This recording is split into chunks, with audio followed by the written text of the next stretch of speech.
আসসালামু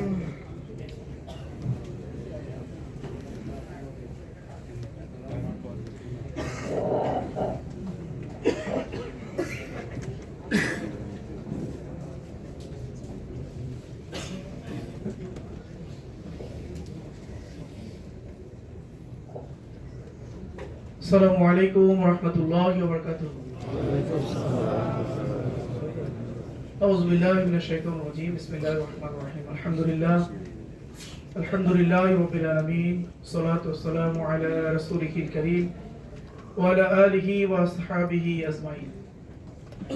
আমাদের প্রিয় সংগঠন শহীদি সংগঠন সমৃদ্ধ বাংলাদেশ গড়ার লক্ষ্যে সৎ, দক্ষ এবং দেশপ্রেমিক নাগরিক তৈরির অঙ্গীকার নিয়ে কাজ করা সংগঠন এবং ইনসাফভিত্তিক সমাজ রাষ্ট্র গড়ার প্রত্যয় দীপ্ত কাফেলা বাংলাদেশ জামায়াত ইসলামী ঢাকা মহানগরী দক্ষিণের উদ্যোগে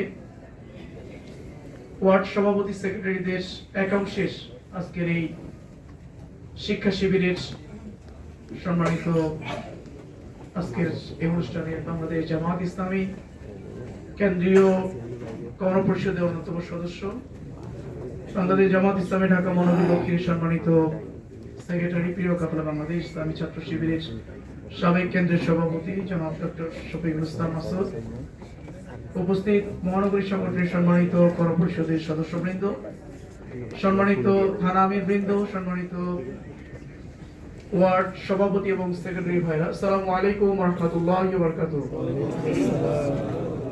আল্লাহ রাব্বুল আলামিনের দরবারে শুকরিয়া আদায় করছি যে মহান রব্বুল আলামিন আজকের এই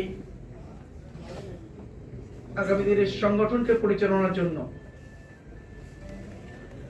ওয়ার্ড সংগঠনকে পরিচালনা করার জন্য যে সকল দায়িত্বশীল ভাইরা কাজ করেন তাদের যোগ্যতা এবং দক্ষতাকে বিল্ড আপ করার জন্য যে গুরুত্বপূর্ণ প্রোগ্রাম শিক্ষা শিবির, অর্থাৎ জাহেলিয়াতের সমস্ত চ্যালেঞ্জের মোকাবেলায় ইসলামের শ্রেষ্ঠত্ব প্রমাণ করার জন্য যে ধরনের যোগ্য নেতৃত্ব দরকার, সেই ধরনের যোগ্য নেতৃত্ব তৈরির জন্যই মূলত আমাদের আজকের এই আয়োজন। আল্লাহ রাব্বুল আলামিন এই আয়োজনকে কবুল করুন। আমিন। যে মহান রব্বুল আলামিন আমাদেরকে সুযোগ করে দিলেন সেই মহান মনিবের দরবারে শুকরিয়া আদায় করছি, আলহামদুলিল্লাহ। দরুদ তাসবিহ পেশ করছি মানবতার মুক্তি দূত আখির নবী হযরত মুহাম্মদ সাল্লাল্লাহু আলাইহি ওয়াসাল্লামের দরবারে এবং সমস্ত শহীদ ভাইদের শাহাদাতের সর্বোচ্চ মর্যাদা কামনা করছি, আল্লাহুম্মা আমিন। সম্মানিত ভাইরা, ইতিমধ্যেই অত্যন্ত গুরুত্বপূর্ণ একটি আলোচনা আমরা শুনলাম যে সংগঠন সম্প্রসারণ মজবুতি অর্জনের মধ্য দিয়ে গণভিত্তি রচনা। তো ওই আলোচনার মধ্য দিয়েই আমরা আমাদের সংগঠনকে যে মজবুত করতে হবে এবং সম্প্রসারণ করতে হবে এর গুরুত্ব আমরা ওই আলোচনার মধ্য দিয়ে আমরা অনুধাবন করতে পেরেছি এবং একেবারে প্র্যাকটিক্যাল ময়দান থেকে তিনি আমাদেরকে এই বিষয়টির উপরে আলোচনা পেশ করেছেন। আশা করছি আমরা সবাই সেটি উপলব্ধি করেছি এবং এখান থেকে যাওয়ার পরে আগামীকাল ফজরের নামাজের পর থেকেই আমরা আমাদের সংগঠন সম্প্রসারণ মজবুতি অর্জনের মধ্য দিয়ে গণভিত্তি রচনার জন্য আমরা ওয়ার্ড দায়িত্বশীল হিসেবে ভূমিকা রাখবো ইনশাআল্লাহ।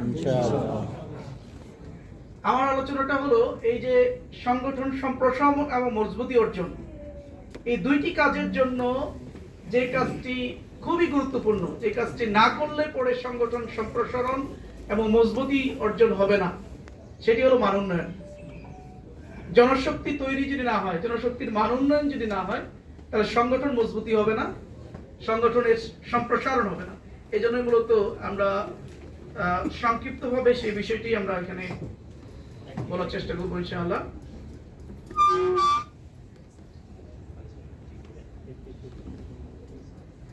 যে প্রথমে আমরা মান উন্নয়ন কি এই বিষয়টি একটু আমরা জানার চেষ্টা করব। এটা সবাই জানি আমরা, জাস্ট সংক্ষিপ্তভাবে মান উন্নয়ন বলতেই হলো এক অবস্থান থেকে আরেক অবস্থানে যাওয়া, যেটাকে আমরা বলি হলো প্রমোশন। আসলে প্রমোশন এমন একটা বিষয়, আমরা যদি জাগতিক জীবনে আমরা যদি চিন্তা করি তাহলে প্রমোশন ছাড়া কেউ কিন্তু কখনো নিজ অবস্থানকে স্যাটিসফাইড থাকে না। নিজ অবস্থানে যদি একজন ব্যবসায়ী হয়, তিনি চিন্তা করেন সবসময় তার যে ব্যবসায়িক অবস্থান সেখান থেকে ধীরে ধীরে সে অগ্রসর হওয়ার চেষ্টা করে, প্রমোশন নেওয়ার চেষ্টা করে। আবার যিনি চাকরি করেন তিনিও তার অবস্থান থেকে একটা পর্যায়ে তিনি আরেক স্তরে, আরেকটু সামনের স্তরে অগ্রসর হওয়ার জন্য তিনি প্রাণপণ চেষ্টা করেন। যদি কখনো কোনো অফিস বা যে জায়গায় তার যে চাকরি স্থল, সেই জায়গায় যদি তার যেই জায়গা থেকে শুরু করেছিলেন 10 বছর 12 বছর পর্যন্ত ঠিক একই জায়গায় তাকে রেখে দেওয়া হচ্ছে, তাকে আর পরবর্তী স্তরে যাওয়ার সুযোগ দেওয়া হচ্ছে না, তাকে বঞ্চিত করা হচ্ছে, তখন একটা পর্যায়ে তার মধ্যে এই চাকরির ব্যাপারে বা ওই চাকরি যিনি দায়িত্বশীল আছেন ওই প্রতিষ্ঠানের ব্যাপারে তার একটা অসন্তুষ্টি তৈরি হয়ে যায় এবং সে প্রমোশন নেওয়ার জন্য বলা যায় যে পাগল পারা হয়ে যায়। এবং এই প্রমোশনের জন্য যদি কখনো তাকে বলা হয় ঠিক আছে তোমার প্রমোশন হবে, এই প্রমোশনের জন্য আগামী অমুক দিনে একটা পরীক্ষা নেওয়া হবে, সেই পরীক্ষায় যদি তুমি উত্তীর্ণ হতে পারো তাহলে তুমি প্রমোশন পাবো, দেখা যাবে যে ওই পরীক্ষাকে কেন্দ্র করে তার ব্যাপক একটা প্রিপারেশন শুরু হয়ে যাবে, কারণ তার প্রমোশন চাই। সে কোনোভাবেই প্রমোশন ছাড়া স্থির থাকতে পারে না। দুনিয়াবী জীবনের আমরা ব্যবসা বা চাকরির ক্ষেত্রে যদি আমাদের এই অবস্থাটা হয়, তাহলে আখিরাতের প্রমোশনের জন্য আমাদের প্রস্তুতি, আমাদের তৎপরতা তো আরো বৃদ্ধি হওয়া দরকার, তাই না ভাই? নাকি আমরা যে যে অবস্থানে আছি ওই অবস্থায় থাকবো? আমরা যে অবস্থানে আছি ওই অবস্থায় থাকতে চাই, এখন থেকে আমরা আরো সামনের দিকে অগ্রসর হতে চাই, আরো উন্নতির দিকে যেতে চাই, অর্থাৎ আমাদের স্তরটা চেঞ্জ করতে চাই।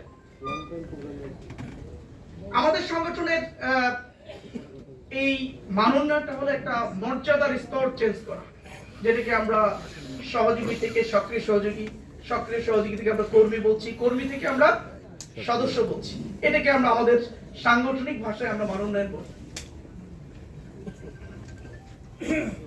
এরপরে হলো আমরা মানোন্নয়নের গুরুত্ব, আমরা কেন মানোন্নয়ন করব,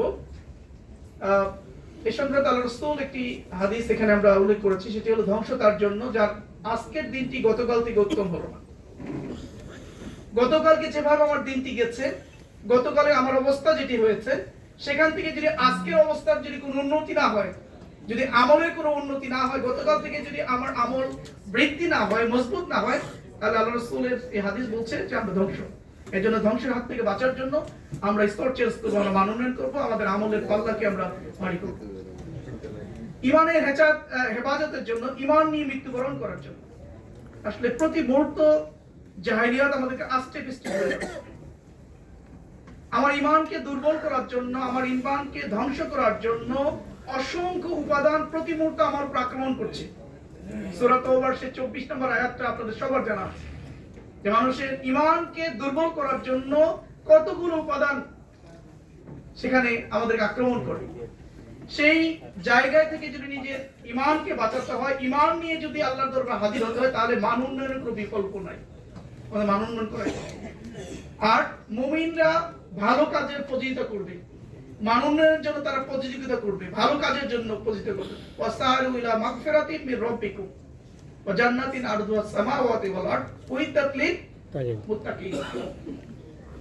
মুমিনরা সবসময় কি করে? তাদের প্রতিযোগিতা করে। সেই প্রতিযোগিতা কি? আল্লাহর ক্ষমা এবং জান্নাতের প্রতিযোগিতা করবে। তারা আলহাকুমুত তাকাসসুর হাত্তা যুরতুমুল মাকাবির, তার দুনিয়ার পাওয়ার প্রতিযোগিতা করবে না। মুমিনদের কাজ হলো তারা রবের ক্ষমা এবং জান্নাতের প্রতিযোগিতা করবে। যে জান্নাত মুমিনদের জন্য, যে সর্বোচ্চ জান্নাত, সুন্দর জান্নাত মুমিনদের জন্য প্রস্তুত করে রাখা হয়েছে। এজন্য মুমিনরা সবসময় ভালো কাজের প্রতিযোগিতা করবে। যে যে স্তরে আছে এই স্তর থেকে সামনের দিকে অগ্রসর হওয়ার জন্য, ভালো দিকে যাওয়ার জন্য আল্লাহ শেখানো পদ্ধতি অনুযায়ী তারা প্রতিযোগিতা করবে। এরপরে আমাদের মান উন্নয়নের জন্য, জনশক্তির মান উন্নয়নের জন্য আমাদের মূল আলোচনা যেটি হলো ওয়ার্ড দায়িত্বশীল ভাইদের করণীয়। আমরা ওয়ার্ড দায়িত্বশীল ভাইরা কি করবো এই মান উন্নয়নের জন্য? আমরা বর্তমানে যে চিত্রটা আমাদের সংগঠনে আমরা দেখতে পাই মান উন্নয়নের ক্ষেত্রে, একটা চিত্র হলো কর্মী বৃদ্ধি। এই কর্মী বৃদ্ধিটা অধিকাংশই, আমি বলছি না 100%, এই কর্মী বৃদ্ধি, সহযোগী বৃদ্ধি, সক্রিয় সহযোগী বৃদ্ধি, এর অধিকাংশই ইউনিট দায়িত্বশীলতা করে।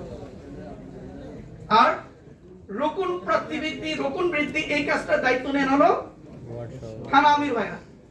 মাঝখানে ওয়ার্ড দায়িত্বশীল ভাইরা কিন্তু মান উন্নয়নের কাজে খুব বেশি ভূমিকা রাখেন না। এটা বলছি 100% না, অধিকাংশ ক্ষেত্রে যে ওয়ার্ড দায়িত্বশীল ভাইরা মান উন্নয়নের ভূমিকা রাখেন না। এই জন্য সংগঠন যে প্রত্যাশা করে আপনার কাছ থেকে, যে মান উন্নয়নের মূল ভিত্তি হলো ওয়ার্ড।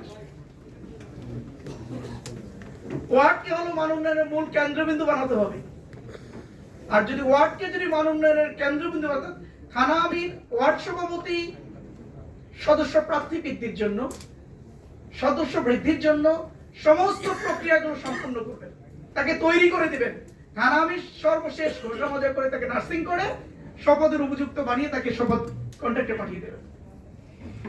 কিন্তু আমরা যেটা হয়, থানা আমির চয়েস করেন লোক ওয়ার্ড থেকে, এরপরে থানা আমির মাসের পর মাস তার পিছনে লড়াই সংগ্রাম চালান, তাকে পাঠ্যক্রমে আলোচনা করে, তাকে দিয়ে ওয়ার্কশপ চালান, মানে থানা আমিরে হেডেকে পড়ে যায়, পুরোটাই থানা আমিরের তত্ত্বাবধানে চলে যায়। যার কারণে আমাদের মান উন্নয়নটা কি হয়, যতটুকু মান উন্নয়ন হওয়ার কথা, যে সংখ্যাটা হওয়ার কথা, পরিকল্পনা যতটুকু, ততটুকু আমরা তার ধারে কাছেও পৌঁছতে পারি না। কিন্তু এই মান উন্নয়নটা যদি হয় ওয়ার্ড কেন্দ্রিক, ওয়ার্ড যদি এই দায়িত্ব গ্রহণ করতে পারে এবং ব্যক্তি কেন্দ্রিক, অর্থাৎ রোকনদের দায়িত্ব, কর্মীদের যে দায়িত্ব রয়েছে মান উন্নয়নের জন্য, সবাই যদি এই দায়িত্বটা পালন করে, তাহলে মান উন্নয়নের সংখ্যাটা কি হবে, অনেক বৃদ্ধি পাবে। এই জন্য আমরা বলছি ওয়ার্ডকে মান উন্নয়নের কেন্দ্রবিন্দু বানাতে হবে। আর এই কেন্দ্রবিন্দু বানাতে গেলে ওয়ার্ডকে সর্বপ্রথম উদ্যোগ নিতে হবে। কি প্রথমে আমাদের ইয়ে ভাই হামদুর রহমান আজাদ ভাই জিজ্ঞেস করেছিলেন যে পরিকল্পনা কারা নেন, আমাদের ওয়ার্ড সভাপতি ভাইরা, তো উনি বার্ষিক পরিকল্পনা জিজ্ঞেস করেছেন। এখন যদি আপনাদেরকে জিজ্ঞেস করি যে ওয়ার্ড দায়িত্বশীল ভাইরা মাসিক পরিকল্পনা গ্রহণ করেন, বিশেষ করে মান উন্নয়নের পরিকল্পনা, এরকম ওয়ার্ড দায়িত্বশীল কারা আছে যে মাসের শুরুতেই মান উন্নয়নের একটা পরিকল্পনা, যে এই মাসে আমি রোপণ বৃদ্ধি করব এতজন, নাম অমুক অমুক অমুক, এবং এই ভাইদের পিছনে কাজ করবে অমুক অমুক অমুক, সদস্য প্রার্থী বৃদ্ধি করব এতজন, তার পিছনে কাজ করবে এই ভাইরা, কর্মীর বৃদ্ধি করব এতজন, এই কর্মীর বৃদ্ধি অমুক ওয়ার্ড থেকে হবে, তারপরে ইউনিট থেকে হবে, এরপরে আমরা সহযোগী বৃদ্ধি করব সহযোগী। এই ধরনের স্পেসিফিক সংখ্যা এবং নাম সহ এই ধরনের মান উন্নয়নের পরিকল্পনা যারা গ্রহণ করে তারা একটু দেখি 50% হবে। 50% এখনো এই পরিকল্পনা আমরা গ্রহণ করি না। যদি পরিকল্পনায় আমরা না নিতে পারি, কারণ বলা হয়েছে একটা ভালো পরিকল্পনা হলো কি একটা কাজের অর্ধেক। আপনি যদি পরিকল্পনা সুন্দর করে যদি মাসের শুরুতে যদি আপনি 1-2 তারিখের মধ্যে যদি মান উন্নয়নের পরিকল্পনা গ্রহণ করতে পারেন, তাহলে ধরে নেবেন যে আপনার মান উন্নয়নের অর্ধেক কাজ হয়ে গেল। বাকি অর্ধেক কাজ তখন এই ভাইদের পিছনে আপনার নার্সিং এবং এই ভাইদের পিছনে আপনার তত্ত্বাবধানটা করতে হবে। এই জন্য প্রথমে আমাদেরকে টার্গেট দিতে হবে। কি ধরনের টার্গেট দেব, এর পরের অংশ দেখেন টার্গেট কি হবে। টার্গেটটা ওখানে আমরা বলে দিয়েছি, আমাদের মহানগরী মহানগরী পরিকল্পনা সেখানে আমরা বলে দিয়েছি যে প্রতি মাসে কমপক্ষে 3 জন প্রার্থী তৈরির জন্য ওয়ার্ড সংগঠন পরিকল্পনা নেবে।